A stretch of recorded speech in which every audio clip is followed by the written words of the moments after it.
Students, my name is Aisha Khan and again I have started this lecture for English grammar. So हम लोगों ने अब तक English grammar में बहुत सारी चीज़ें सीख ली है. आई एम सॉरी अगर आपको मेरी वॉइस ठीक से नहीं सुनाई दे रही हो तो आप इस वॉइस को या फिर साउंड को एडजस्ट कर सकते हो अपने फ़ोन में फुल या फिर लो वॉइस में, तो आपको ये समझ में आ जाएगी. मेरे ख्याल से शायद बहुत डिस्टर्बेंस हो रही है वॉइसेस में, मुझे थोड़ी सी कंप्लेंट मिली थी. तो ठीक है. So this is English grammar for today. और आज का जो लेक्चर है वो ज़्यादा लेंदी नहीं होगा, छोटा ही होगा. इसके बाद हम आगे और भी अच्छे और न्यू टॉपिक सीखेंगे. फ़िलहाल अभी भी हम पार्ट ऑफ स्पीच का एक लास्ट लेक्चर है जो हम सीखने वाले हैं. पार्ट ऑफ स्पीच हमने देखा था सबसे पहले. पार्ट ऑफ स्पीच राइट, कितने होते हैं वो? 8 होते हैं, मैंने आप लोगों को बता दिया था. उस 8 में से हमने क्या किया था? निमोनिक्स बनाया था, पानी, सीवी, राइट. तो हमारे ए भी 2 थे और पी भी 2 थे. पी कौन कौन से थे? Pronoun, preposition, adverb and adjective, then noun, interjection, conjunction and last is verb. Verb is number 1 important. Verb is the most important topic of part of speech. बिना वर्ब के आप पूरा इंग्लिश का सेंटेंस लिख ही नहीं सकते. अगर आपने लिख भी दिया तो उस सेंटेंस का कोई मीनिंग नहीं होगा. अगर आप मेरी बात समझ पा रहे हो तो मैं कहने की कोशिश कर रही हूँ, जो 8 पार्ट्स हैं पार्ट ऑफ स्पीच के, उसमें सबसे ज़्यादा इम्पोर्टेंट क्या है? वर्ब. अंडरस्टूड? वर्ब का मतलब क्या होता है? क्रिया. ठीक है, हमने पढ़ा था उस दिन कि वर्ब का मतलब क्या होता है? क्रियापद. और हम लोगों ने पार्ट्स ऑफ स्पीच का जितना भी पढ़ा है that is enough for your class right now. आपके एग्ज़ाम में उससे ज़्यादा नहीं पूछा जाएगा. लेकिन सबसे ज़्यादा क्वेश्चन जो आते हैं वो 2 जगह से आते हैं. एक आता है नाउन से और दूसरा आता है वर्ब से. और आप लोगों के इस सिलेबस में ये साल के जो भी ग्रामर है उसमें सबसे ज़्यादा वेटेज जो है वो है वर्ब को. तो आपने क्या करना है? ये लेक्चर को बहुत ध्यान से सुनना और समझना है. ठीक है, ये कोई बहुत ज़्यादा डिफ़िकल्ट चीज़ नहीं है.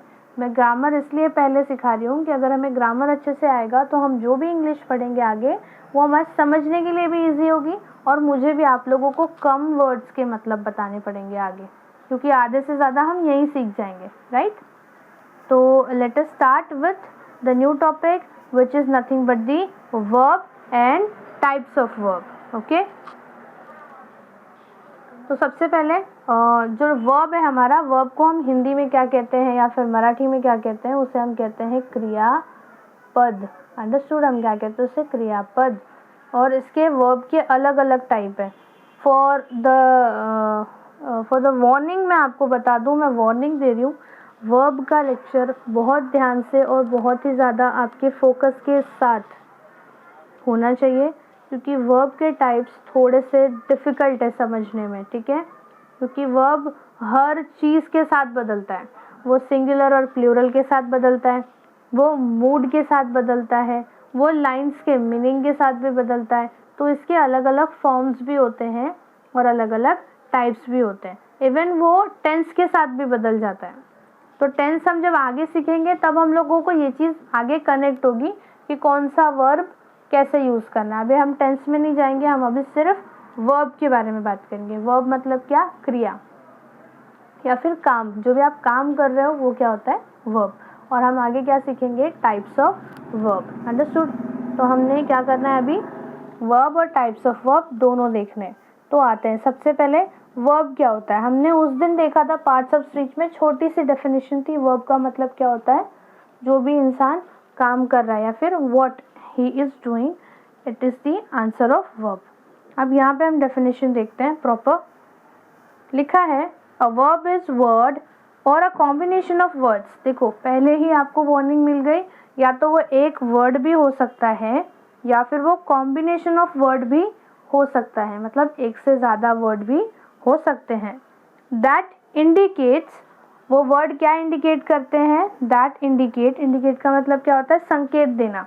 वो क्या संकेत देते हैं? दैट इंडिकेट एक्शन, मतलब कोई काम हुआ है.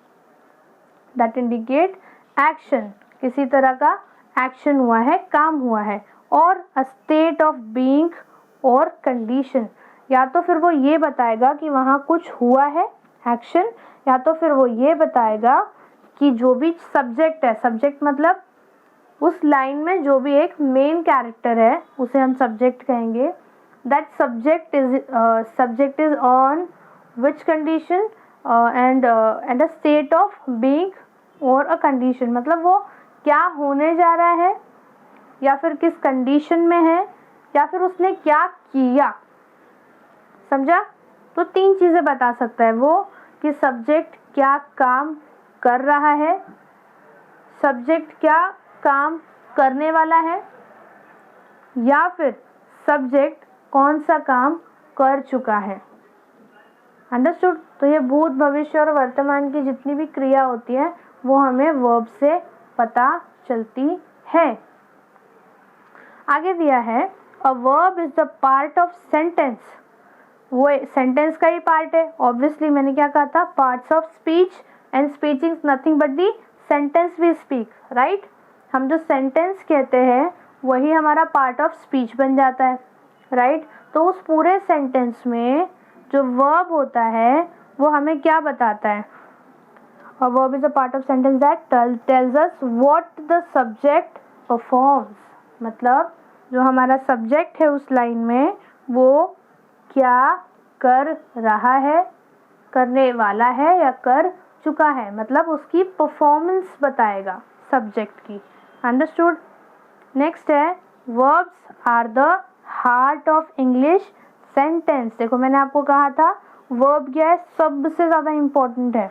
तो अगर हमें कहना है कि इंग्लिश सेंटेंस अगर लिखा है और उसका हार्ट अगर कुछ है तो वो क्या है, वर्ब है, क्योंकि उसके बिना, हार्ट के बिना ह्यूमन रह सकता है क्या।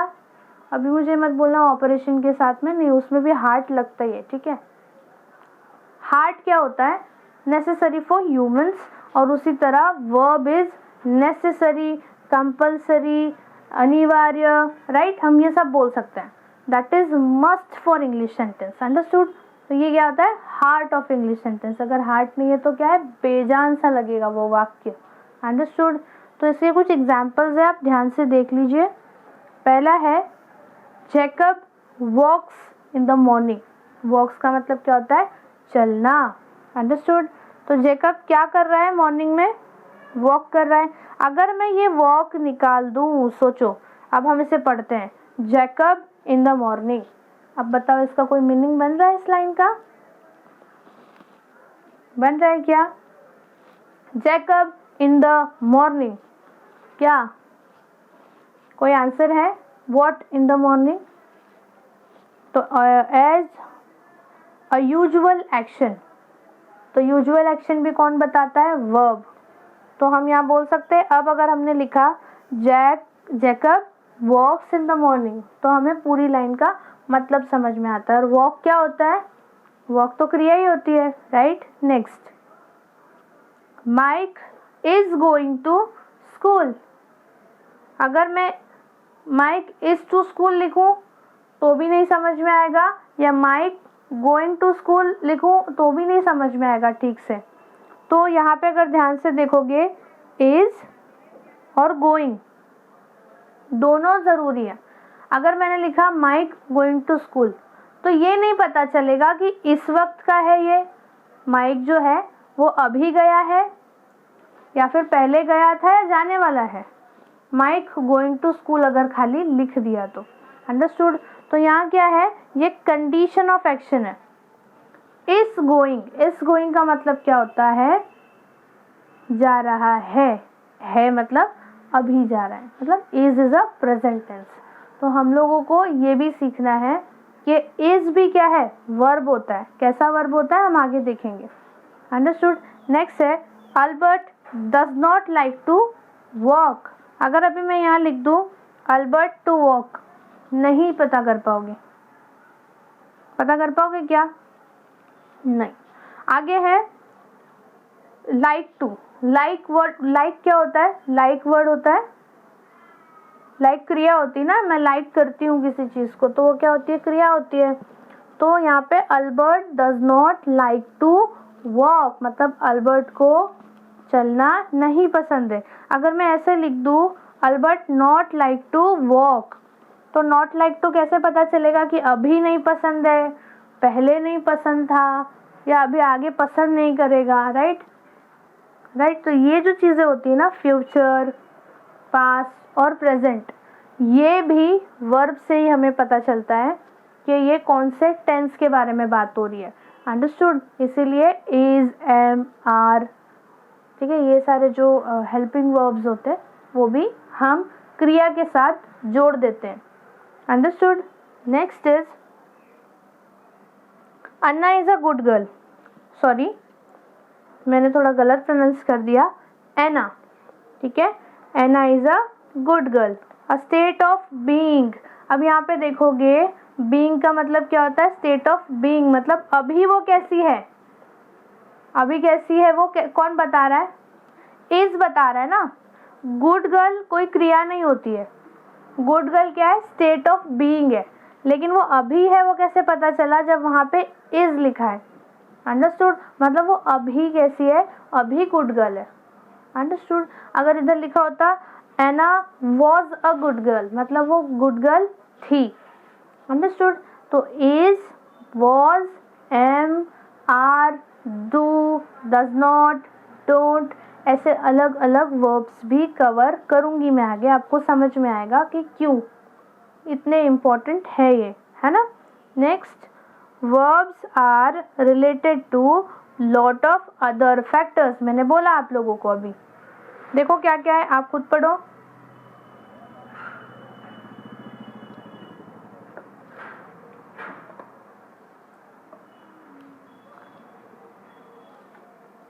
क्या क्या है, verbs are related to a lot of other factors like the subject, मतलब जो हमारा सब्जेक्ट है लाइन में उससे रिलेटेड हो सकता है, पर्सन से रिलेटेड होता है। पर्सन से कैसे रिलेटेड होगा, एक पर्सन है या एक से ज़्यादा है उस पर भी रिलेटेड होता है ना। न तो वो वॉक करे या वॉक्स करे, गो या गोइंग, राइट, वेंट, तो ऐसे अलग अलग फॉर्म्स भी होते हैं, वो भी हम लोग आगे बात करेंगे, डोंट वरी फॉर दैट।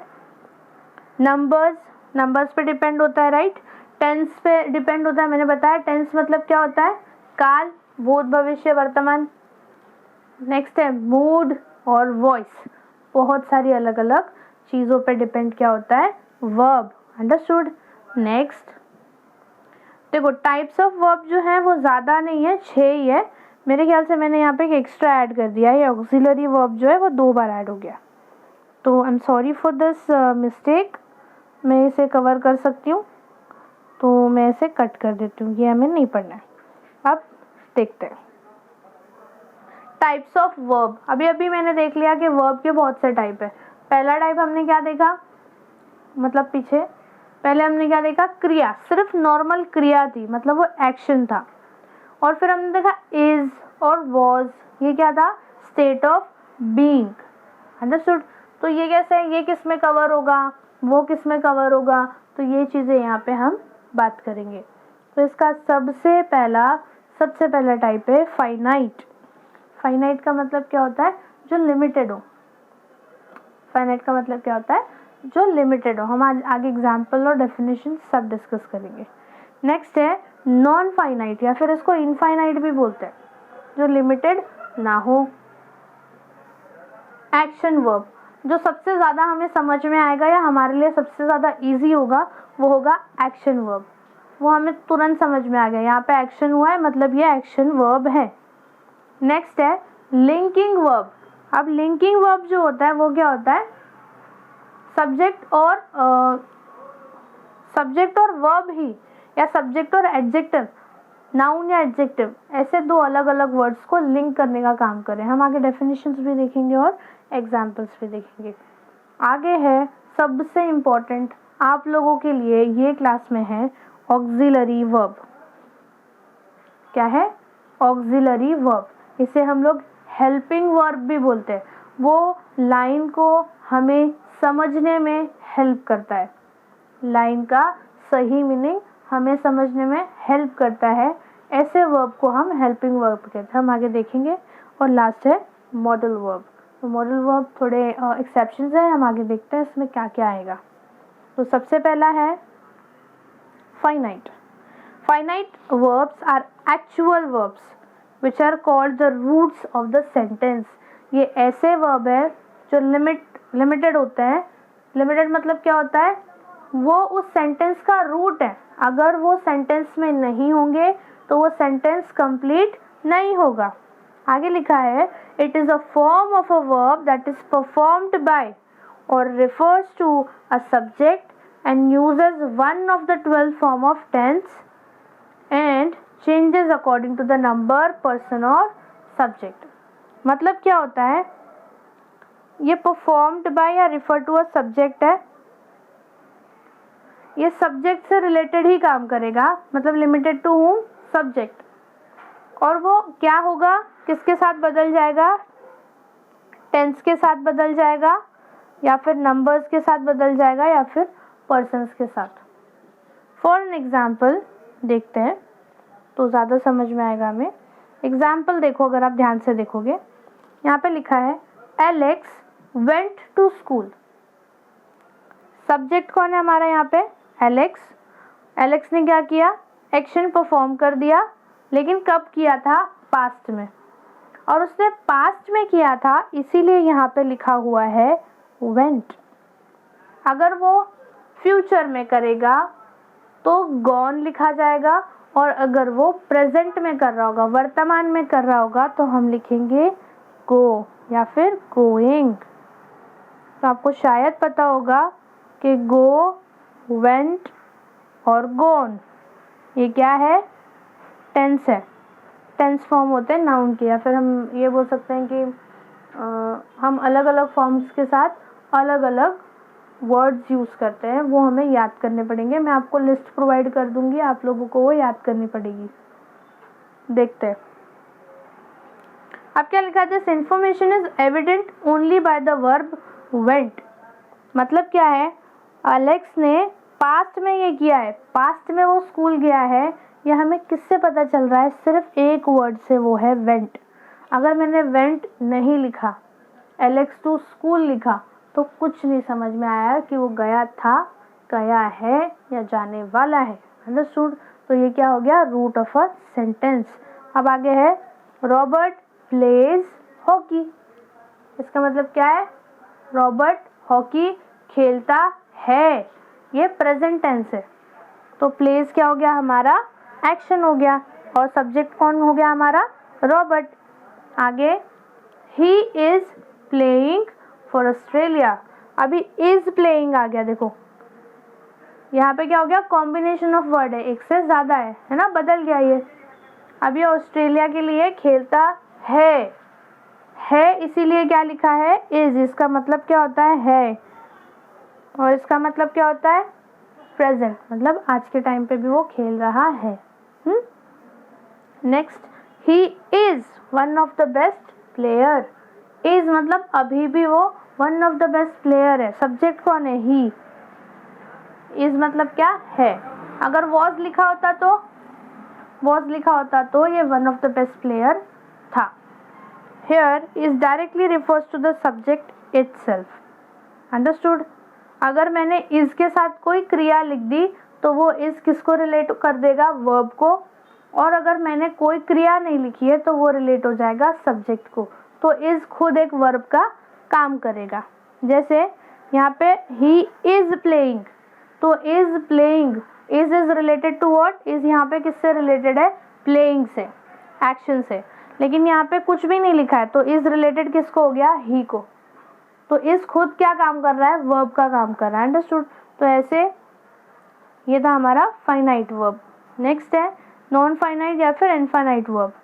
लिखा है non finite verb are not actual verb. ये असल में एक्चुअल वर्ब नहीं होते, मतलब एक्शन नहीं होते हैं ये।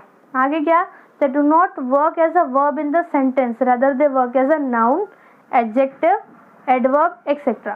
मतलब वो वर्ब की तरह काम नहीं करते हैं, बाकी सब की तरह काम करते हैं। वो नाउन भी बन सकता है, वो एडजेक्टिव भी बन सकता है, वो एडवर्ब भी बन सकता है, तो वो बहुत सारी अलग अलग चीज़ें बन सकता है, और वर्ब भी बन सकता है। नॉन फाइनाइट वर्ब कभी भी according to the number, person और सब्जेक्ट चेंज नहीं होता। जैसे हमने अभी फाइनाइट वर्ब में देखा, वो क्या हो रहा था, टेंस के साथ गो, वेंट या इज, वॉज ऐसे चेंज हो रहा था। लेकिन यहाँ पे नॉन फाइनाइट वर्ब जो होता है वो चेंज नहीं होता। Okay, because these verbs also called verbals do not have any direct relation to the subject। मतलब इनको verbals कहा जाता है। ये नहीं भी लिखेंगे तो प्रॉब्लम नहीं होगी सेंटेंस को समझने में, और ये डायरेक्ट रिलेटेड नहीं होते हैं सब्जेक्ट को। ठीक है, हम एग्जाम्पल देखेंगे तो ज़्यादा क्लियर होगा। Sometimes they become the subject themselves. मैंने क्या कहा था कि ये कुछ भी बन सकता है, तो ये खुद भी सब्जेक्ट भी बन जाता है। एग्जाम्पल लेते हैं। अब इसमें दिखा है the forms of non finite verbs are infinitive, gerunds and participle, or participles become finite verb when they take auxiliary verb. ठीक है, आप ये वाला जो लाइन है ना, इसको अभी के लिए इग्नोर कर सकते हो, क्योंकि अभी अगर मैं आपको ये समझाने जाऊंगी तो थोड़ा डिफिकल्ट पड़ेगा आपको। पहले हम इसका मतलब जान लेते हैं, बाद में हम ये जो लाइन लिखी है इसका मतलब जानेंगे। तो ये हम बाद में देखेंगे, पहले ये देखते हैं। Alex went abroad to play. अब यहाँ पे इन्फिनिटिव वर्ब कौन सा है, प्ले। काम क्या हो रहा है, प्ले। ठीक है, वेंट अब्रॉड, तो वेंट क्या है, हमारा फाइनाइट वर्ब है, लेकिन हमें उससे मतलब नहीं है। हम अभी क्या कर रहे हैं, इनफाइनाइट देख रहे हैं। तो यहाँ पे क्या लिखा है, टू प्ले, इन्फिनिटिव है। मतलब आप क्वेश्चन कर सकते हो ना यहाँ पे, Alex went abroad for what, to play. फिर दिया है playing cricket is his only job. अब देखो मैं तुम्हें बता देती हूँ कि ये जो एक वर्ड था यहाँ पे मैंने पढ़ा जेरंट, या फिर कुछ लोग इसे प्रोनाउंस करते हैं जेरंट, या फिर कुछ लोग इसे ग्रांट भी बोलते हैं। तो ये असल में क्या होता है, अगर कोई भी क्रिया के साथ ing लग जाता है, ing, तो मतलब क्या है, वो प्रेजेंट कंटिन्यूस टेंस है। वो मतलब अभी चल रही है और अभी सामने हो रही है, तो ing लगाया जाता है, दैट इज जेरंट। ठीक है, तो हम देखेंगे उसके बारे में भी। और ये जो आपको दिखाई दे रहा है सामने एग्जाम्पल, समथिंग लाइक दैट है। Playing cricket is his only job. What is his only job, it's playing. मतलब आप इसमें क्वेश्चन करके आंसर कर सकते हो।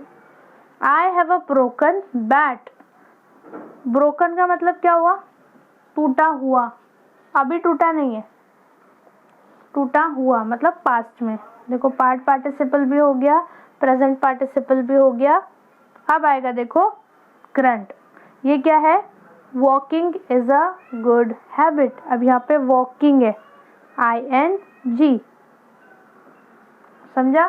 तो जब भी किसी भी वर्ड के साथ ing लगता है तो उसे ये बोला जाता है क्या, मैं तो इसे ग्रांट बोलती हूँ, आप क्या बोलते हो आपके ऊपर डिपेंड करता है। ग्रांट भी बोल सकते हो, जेरंट भी बोल सकते हो, नो प्रॉब्लम, जो बोलना है बोलो, लेकिन यूज सही करना है। ठीक है, तो इन्फिनिटी वर्ब, इन्फिनिटी बोल रही हूँ, सॉरी, इन्फाइनाइट वर्ब जो होता है वो बदलते रहते हैं। बस आपको ये ध्यान देना है कि आप किस चीज़ को पकड़ो, जैसे एक्शन को ही पकड़ना है। आप देखोगे तो play, playing, broken and walking, ये सब क्या है, क्रिया है। ओके, नहीं समझ में आया कोई बात नहीं, आप इसको फिर से रिपीटली सुन सकते हो। Next, action verb. अभी एक्शन वर्ब क्या indicates what the subject is, subject of a sentence perform. उस सेंटेंस का जो सब्जेक्ट है वो क्या कर रहा है, ये एक्शन वर्ब से बताते हैं। तो यहाँ पे दिया है action verbs can make the listener or reader feel emotions, scenes more vividly and accurately. ठीक है, इसमें क्या होता है, एक्शन वर्ब में जो भी रीडर है, पढ़ने वाला है या देखने वाला, जैसे मैं, आप, हम उस लिखे हुए वर्ड में इमोशंस या सीन्स देख सकते हैं, सोच सकते हैं, इमेजिन कर सकते हैं। तो इसके दो अलग अलग टाइप है, एक है ट्रांजिटिव और एक है ट्रांजिटिव, दूसरा है इनट्रांजिटिव। अब ये क्या होता है, चलो देखते हैं। तो पहला है transitive verb. Transitive verb action verb का पहला टाइप। उसमें क्या होता है, must have a direct object. इसमें एक डायरेक्ट ऑब्जेक्ट होना ज़रूरी है। एग्जाम्पल में बताती हूँ what is direct object. A transitive verb demands something or someone to be acted upon. मतलब अगर ट्रांजिटिव है तो उसके लिए क्या होना चाहिए कि मुझे जो काम मैं कर रही हूँ उसके लिए कोई ऑब्जेक्ट चाहिए। जैसे I am writing on a book, तो मेरे पास क्या एक ऑब्जेक्ट होना ज़रूरी है अगर मैं कोई काम कर रही हूँ, तो दैट इज़ ट्रांजिटिव। पहला एग्जाम्पल है I painted the car. I painted लिख देती तो कंप्लीट होता सेंटेंस नहीं, लेकिन I what painted, I painted, देखो object to be painted, I painted the car. अगर कार नहीं है तो मैं कुछ पेंट कर पाऊंगी नहीं। तो ट्रांजिटिव जो होते हैं वर्ब उनके लिए ऑब्जेक्ट होना कंपलसरी है। तो ये है ट्रांजिटिव। अगर मैं बोलती आई एम रीडिंग, तो रीडिंग करने के लिए क्या होना चाहिए था मेरे पास, बुक। अंडरस्टूड। तो बुक क्या है, ऑब्जेक्ट है। मैं कौन हूँ, आई मतलब सब्जेक्ट, और रीडिंग क्या हो गया हमारा ट्रांजिटिव वर्ब जिसके लिए ऑब्जेक्ट होना ज़रूरी है। सब्जेक्ट इतना ज़्यादा इम्पोर्टेंट नहीं है। अंडरस्टूड। फिर से बता रही हूँ, सब्जेक्ट यहाँ पे कौन हो गया, आई, ऑब्जेक्ट कौन हो गया, कार, और painted is related to car. Understood. तो ट्रांजिटिव वर्ब जो होता है, ट्रांजिटिव वर्ब में क्या होना ज़रूरी है, ऑब्जेक्ट। नेक्स्ट है she is reading the newspaper. Is का मतलब तो हमें पता ही है, इज क्या है हमारा कंपल्सरी है। शी हो गई हमारी सब्जेक्ट, है ना, और न्यूज़पेपर क्या हो गया हमारा ऑब्जेक्ट। अगर न्यूज़पेपर नहीं लिखा तो कैसे पता चलेगा कि वो क्या रीड कर रही है, राइट।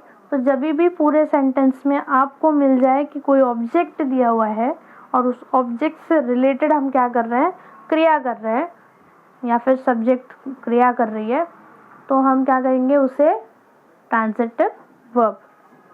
बहुत सिंपल है, बिल्कुल भी टेंशन लेने की बात नहीं है। नहीं समझ में आएगा वापस से पढ़ो, गलत करो फिर सही करो, कोई प्रॉब्लम नहीं होती है ना। नेक्स्ट इनट्रांजिटिव क्या होता है, देखो इनट्रांजिटिव में क्या लिखा है, intransitive do not act upon anything. मतलब उसको किसी के ऊपर काम करने की ज़रूरत नहीं है। वो ऐसी क्रियाएं हैं या ऐसे क्रियापद हैं जो एडजेक्टिव, एडवर्ब और प्रीपोजिशन के साथ में लग जाते हैं। अंडरस्टूड।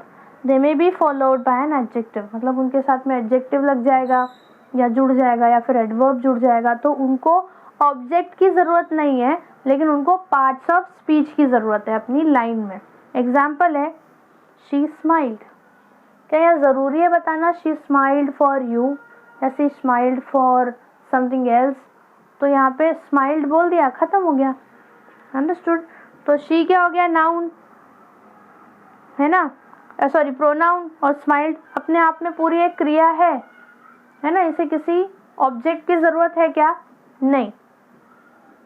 तो ये एक्शन वर्ब है जो कि कैसा है, इनट्रांजिटिव है। एक ऐसा एक्शन वर्ब जिसे ऑब्जेक्ट की ज़रूरत नहीं है। दूसरा आई वेक अप एट 6 AM, लेकिन यहाँ बताने की ज़रूरत है कि वो उठा क्यों था या किस पे से उठा था, राइट। तो हमें ऑब्जेक्ट की ज़रूरत यहाँ पे नहीं है। No object is needed for this verb, right. Note, अभी यहाँ पे एक नोट है वो ध्यान से देखो। सब्जेक्ट पर प्लस इनट्रांजिटिव वर्ब अगर है तो it is sufficient to make a complete sentence. अगर इनट्रांजिटिव वर्ब के साथ आप सब्जेक्ट को ऐड कर देते हो तो आपका पूरा सेंटेंस बन जाता है। लेकिन अगर आप ट्रांजिटिव वर्ब के साथ ये ट्राई करोगे तो क्या होगा, वो सफिशिएंट नहीं होगा, क्योंकि उन्हें डायरेक्ट ऑब्जेक्ट की ज़रूरत होती है। एग्जाम्पल देते हैं, आई ड्राइव अ कार। अब कार नहीं है तो व्हाट मतलब क्या होगा, आई ड्राइव खाली लिख दिया मैंने, तो ये सेंटेंस कंप्लीट या सफिशिएंट नहीं है। अंडरस्टूड।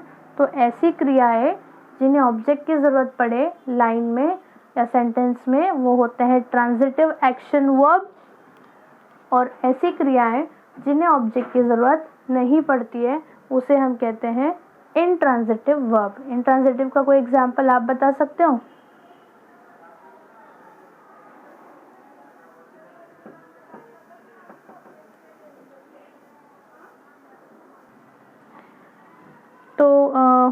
इंट्रांजिटिव वर्ब का मैंने बोला कोई एग्जांपल अगर आप सोच सकते हो तो बताओ, ऐसी क्रिया जिसके अंदर आपको ऑब्जेक्ट की ज़रूरत ना पड़े, जैसे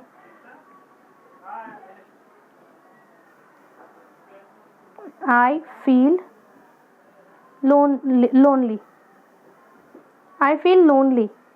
अब यहाँ पे क्रिया है फील, लोनली तो क्या है हमारा एक आप ये बोल सकते हो सेंटेंस में पार्ट्स ऑफ स्पीच में वो इमोशन है, या फिर आप उसे एडजेक्टिव ले सकते हो। लेकिन क्या यहाँ पे ऑब्जेक्ट की ज़रूरत पड़ी? नहीं पड़ी।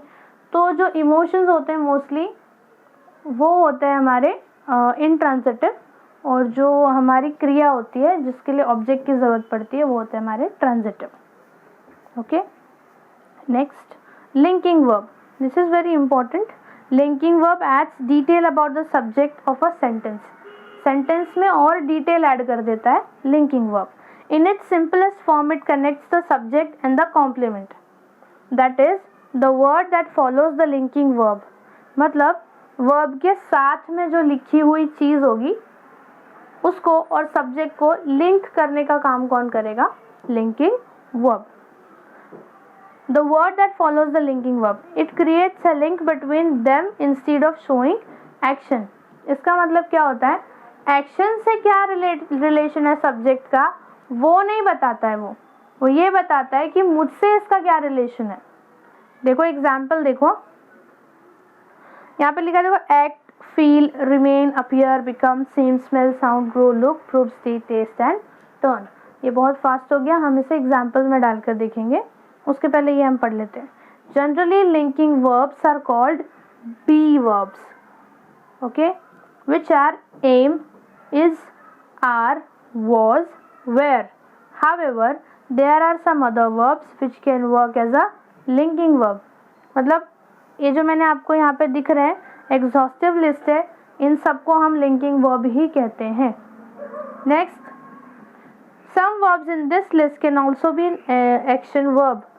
मतलब इसमें से कुछ ऐसे वर्ब है जिन्हें एक्शन वर्ब भी बोला जाता है। ओके, तो जैसे अभी मैंने फील का आपको ऑप्शन दिया था, तो फील हमारा एक्शन वर्ब भी है, और जब हम लोग सेंटेंस में से यूज़ करेंगे ऑब्जेक्ट के साथ तो हमारा लिंकिंग वर्ब हो जाएगा। कैसे? चलो एग्जाम्पल देखते हैं। शी अपीयर्स, देखो यहाँ पे she appears ready for a game. अब यहाँ पे अगर आप ध्यान से देखोगे अपीयर्स और यहाँ पे लिखा she is ready for the game, तो अपीयर्स शी मतलब क्या हो गया हमारा, देखो मैं फिर से एक्सप्लेन कर रही हूँ। शी हमारा सब्जेक्ट है इस लाइन में, ओके, और हमारा यहाँ पर असल में वर्ब का काम कौन कर रहा है? अपीयर्स। अपीयर्स का मतलब क्या होता है? Is, okay, this is ready for game, तो she appears ready for game. अब यहाँ पे लिंकिंग वर्ब कैसे काम कर रहा है? लिंकिंग वर्ब इस सब्जेक्ट को, शी को रेडी से कनेक्ट कर रहा है। तो अगर रेडी से मुझे, अगर मैंने बोला she ready for the game, तो क्या है she ready for the game? She is ready for the game और नॉट? इफ यस, तो हमें यहाँ पे क्या लिखना चाहिए? या तो इज, या तो इज का कोई सब्स्टिट्यूट। तो इज भी क्या होगा? हमारा लिंकिंग वर्ब, और अपीयर्स भी क्या होगा? हमारा लिंकिंग वर्ब। अब दूसरा देखते हैं, द फूड, फूड सीम्ड। अब यहाँ पे वर्ड अगर आप ध्यान से देखोगे लिखा है सीम्ड डिलीशियस, ठीक है, फूड सीम्ड डिलीशियस। सीम्ड मतलब ईडी लगा हुआ है, मतलब ये पास्ट टेंस की बात हो रही है, ये याद रखना। ईडी लगा होता है ज़्यादातर में, तो वो होता है past tense. The food seemed delicious, delicious का मतलब है खाना टेस्टी दिख रहा था। क्या लग रहा था? टेस्टी या डिलीशियस लग रहा था। तो अगर मैंने खाली इतना लिखा होता द फूड डिलीशियस, तो आप समझ नहीं पाते कि वो अच्छा था, डिलीशियस था, डिलीशियस है या लगेगा। तो यहाँ पे क्या ज़रूरत थी? वॉज की। तो हम वॉज लिखेंगे तो भी वो लिंकिंग वर्ब होगा, या फिर सीम्ड लिखेंगे तो भी वो क्या होगा? लिंकिंग वर्ब होगा। तो सीम क्या कर रहा है? सब्जेक्ट फूड और डिलीशियस, इन दोनों के बीच में लिंक का काम कर रहा है। अच्छा, यहाँ मुझे कोई एक्शन दिखा क्या? ईटिंग वाला कोई वर्ड है? नहीं। Walking, carrying, cooking, playing, brushing, bathing, ऐसा कुछ नहीं है। यहाँ एक्शन नहीं है, लेकिन क्या हो रहा है असल में, सब्जेक्ट और ऑब्जेक्ट के बीच में, या सब्जेक्ट या फिर उसकी खासियत के बीच में लिंक का काम हो रहा है, और वो कौन कर रहा है? Linking verb. Next is you look happy. अब मैंने खाली लिख दिया you happy. What you happy? ये क्वेश्चन है, आंसर है, क्या है, कुछ नहीं पता चलेगा। लेकिन अगर इधर लिख दिया लुक, इसका मतलब क्या है? You are happy, you are looking happy, it means you are happy. तो ये क्या हो गया? हमारा लिंक का काम करता है। इसलिए ये जितने भी आपको दिख रहे हैं, अपीयर्स, इज और सीम्ड, वॉज, लुक और आर, ये सारे क्या है? हमारे लिंकिंग वर्ब। क्लियर? नेक्स्ट देखते हैं ऑक्सिलरी वर्ब। ये बहुत इंपॉर्टेंट है, बहुत ज़्यादा, ये आपको एग्जाम में भी आ सकता है। अच्छा, auxiliary verb are also called helping verb. ये हमारी हेल्प करते हैं। कैसे? An auxiliary verb extend the main verb by helping to show time, tense and possibilities. सबसे ज़्यादा ये क्या करता है? हमें हेल्प करता है to show time, tense and possibilities. अगर ये नहीं होगा तो हमें ये नहीं पता चलेगा कि ये लाइन लिखी हुई जो सेंटेंस है, ये अभी की है, फ्यूचर की है कि पास्ट की है, या फिर हमें ये भी नहीं पता चलेगा कि किस टाइम की है, या फिर हमें ये भी नहीं पता चलेगा कि आगे पॉसिबिलिटी। ठीक है, तो हेल्पिंग वर्ब क्या करते हैं? हमारी हेल्प करते हैं सेंटेंस में। मेन वर्ब जो होता है, मतलब क्या है? यहाँ पे दो वर्ब होंगे हमेशा। हमेशा क्या होंगे? दो वर्ब तो होंगे ही। तो जो हमारा मेन वर्ब है, उससे ये क्या होंगे? हेल्प करेंगे ये समझाने में कि ये पूरी की पूरी जितनी भी सेंटेंस में लिखी हुई क्रिया है, ये कब हुई, कैसे हुई। Understood? They use to continuous, progressive and perfect tense. ज़्यादातर ये continuous, progressive and perfect tense में यूज होता है। What is continuous, what is perfect, हम धीरे धीरे टेंस के बारे में भी पढ़ेंगे। Linking verbs work as main verb in the sentence. Linking verb क्या होता है? मेन वर्ब की तरह काम करने लगते हैं। अभी देखो, आप लोग कंफ्यूज मत हो कि इसमें लिंकिंग का भी नाम आ गया, ये भी आ गया। आपको सबसे ज़्यादा जिस चीज़ पर ध्यान देना है, मैं हिंदी में बता रही हूँ, क्रिया। उस क्रिया के साथ अगर कुछ लिखा हुआ है तो वो होगा हमारा auxiliary verb. Understood? That would be our auxiliary or helping verb. That is most important thing. अगर आप ऑक्सिलरी वर्ब का यूज ठीक से समझ जाते हो सेंटेंस में, इसका मतलब है आपको आधी इंग्लिश अपने आप आ गई। एग्जाम्पल देखो क्या है इसके, सॉरी आगे क्या लिखा है। लिंकिंग वर्ब जो है वो मेन वर्ब होते हैं, लेकिन मेन वर्ब को हेल्प कौन करता है?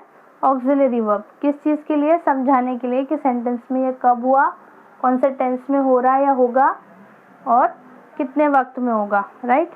Do is an auxiliary verb that is used to ask question. देखो, डू एक ऐसा ऑक्सिलरी वर्ब है जो क्वेश्चन पूछने के लिए यूज होता है। जैसे where do you live, do you know where my purse is. Right? तो ऐसे जो क्वेश्चंस में डू यूज होता है, do is what? Do is an auxiliary verb. To express negation, to provide emphasise and more, मतलब question के लिए भी, नेगेशन के लिए भी यूज कर सकते हैं, और प्रोवाइड एम्फसाइज भी। नेगेशन कैसे होगा? I don't know. अब डोंट में क्या आता है? Do not know. तो नेगेशन के लिए हम क्या यूज कर रहे हैं? डू यूज कर रहे हैं। अंडरस्टूड? चलो एग्जाम्पल्स देखते हैं। Alex is going to school. अभी यहाँ पे देखो, आप इजीली समझ जाओगे। Sorry, Alex is going to school. अभी इज नहीं होता तो नहीं पता चलता कि ये कब जा रहा है। इज है, इसका मतलब है। They are walking in the park, मतलब वो लोग ज़्यादा हैं, इसलिए मैं वो लोग बोल रही हूँ, देखो दे पीपल आता है। दे मतलब वो, walking in the park, but are से पता चल रहा है क्या? कि एक से ज़्यादा लोग हैं। दे आर मतलब ज़्यादा भी है और अभी के अभी चल रहे हैं, मतलब प्रेजेंट में है वो लोग। I have seen a movie, मतलब मैंने मूवी देखी।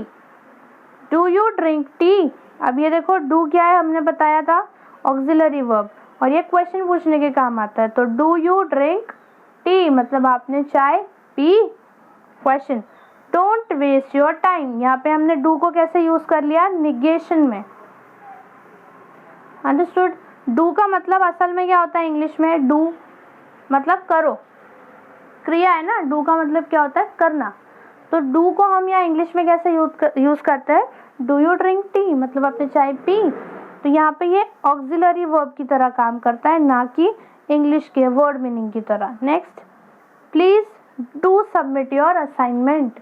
अब हम यहाँ पे क्या कर रहे हैं, एम्फसाइज दे रहे हैं ना लाइन में, डू सबमिट योर असाइनमेंट। अगर हम ऐसे भी बोलते हैं प्लीज सबमिट योर असाइनमेंट तो भी चलता, लेकिन डू लिखने से क्या होता है, थोड़ा सा एम्फसाइज और हो जाता है। एम्फसाइज का मतलब होता है थोड़ा सा और, उसको हम और अच्छी तरीके से लिख सकते हैं और अच्छी तरीके से बता सकते हैं।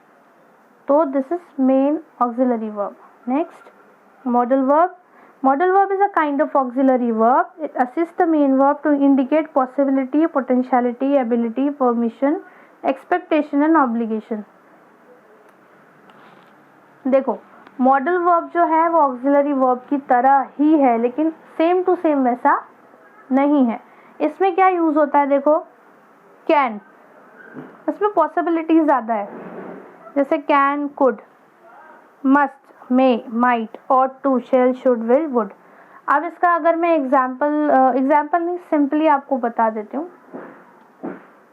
कौन सी चीज़ कर सकते हो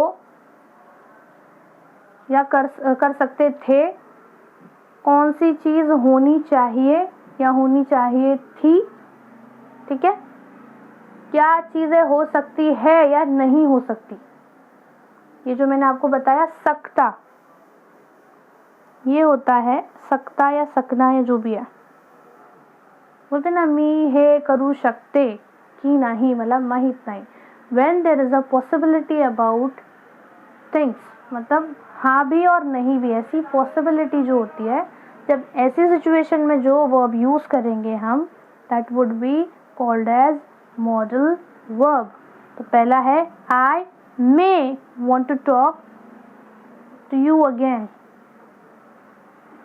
मे का मतलब है आई मतलब मैं, मे मतलब, अब यहाँ पे मे का मतलब नहीं है, लेकिन मे के वजह से पॉसिबिलिटी आ गई।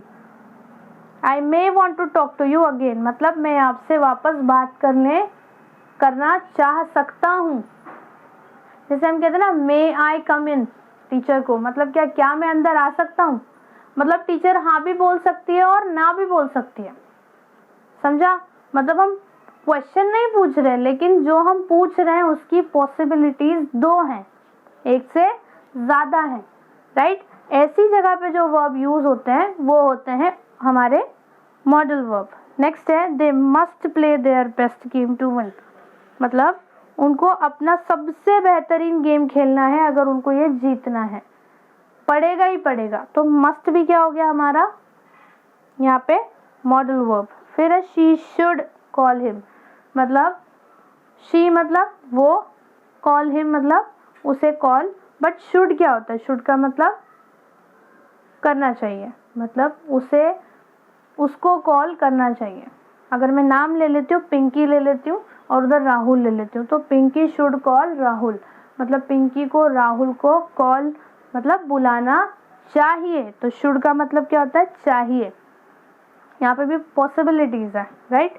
आई विल गो देयर, विल मतलब मैं वहाँ जाऊंगी या मैं वहाँ जाऊंगा, अंडरस्टूड। तो पॉसिबिलिटी है जाऊंगा या जाऊंगी, तो ज़्यादातर यहाँ पे फ्यूचर की बात होती है, फ्यूचर मोस्टली, राइट। तो फ्यूचर की बात होगी तो मोस्टली क्या हो जाएगा हमारा मॉडल वर्ब। क्लियर। इससे रिलेटेड मैं एक पूरा क्वेश्चन बैंक रेडी करूँगी और उसका आंसर की भी दूंगी आप लोगों को, तो आप लोगों को ज़्यादा बेहतर से समझ में भी आएगा और उसका यूज़ भी समझ में आएगा, ठीक है। तो आज के लिए इतना ही है। Thank you and all the best. Try to recollect all the verbs at a one time कि आपके कितने टाइप के वर्ब्स हैं, उसमें से अगर आपने मॉडल वर्ब, ऑक्सिलरी वर्ब और ट्रांजिटिव और इंट्रांजिटिव मतलब एक्शन वर्ब को भी याद कर लिया, that would be enough for you, ठीक है। Thank you.